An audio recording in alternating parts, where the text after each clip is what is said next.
Hey YouTube world, how's everyone doing? Attorney Brandon White back at you, here to talk to you about another subject. It's a question I get quite often. What's the difference between a trust and a will? And why do I need either one of them?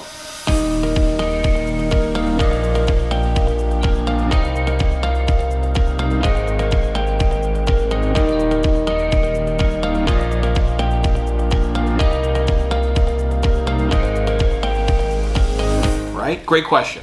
What happens is, I collect all of my earthly possessions during my lifetime. And if I pass and I don't have a will and I don't have a trust, well, by me not have done anything as far as planning goes when I was alive, when I pass, well, then my family's got to get together, go to court and say, Judge, help us distribute all of Brandon's assets, right? Well, that can be costly, not all the time. I mean, depending on the size of the estate, it's not such a long, drawn-out process, but it does leave a lot of ambiguity, right? And maybe can create some infighting between my family and friends. That's not something we all want to do, so you got to plan ahead, all right? And there's two ways to do that.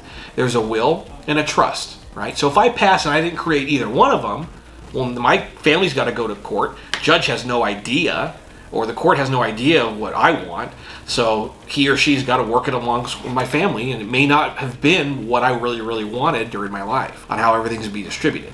Well, let's say I planned ahead, and I went and created a will for myself, and I properly executed that will.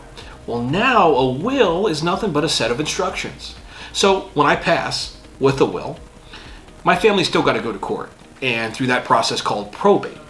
But whereas before the judge didn't have anything to go off of, now the judge with a will has my list of instructions. And that's what a clear, good will should do. It should instruct the court on where things go, what you have, and who should and should not get those things and items and earthly possessions, right? So that's good. So a will is definitely better than doing nothing. Now let's talk about a trust. Well, let's say I created a trust in my lifetime. Well, what a trust is like a container I create, right?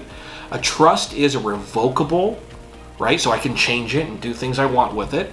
Container that during my lifetime I put things in. So here's that remote. I put the remote in there, right? I put checking accounts, houses, cars, things like that.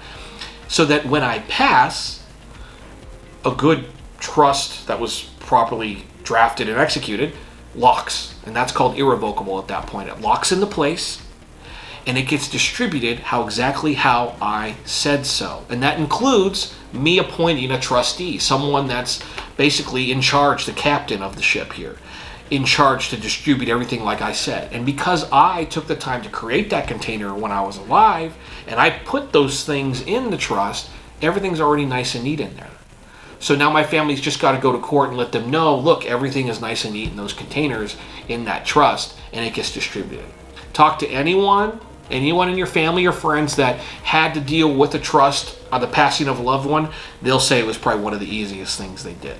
So that's why, as an elder law attorney, estate planning attorney, I love trusts. I think they're great. They are just a little bit more money than a will as far as in a drafting process, a little bit more extensive, but there's a lot more you can do with them, and it just creates a lot of ease for your family and friends that you leave behind.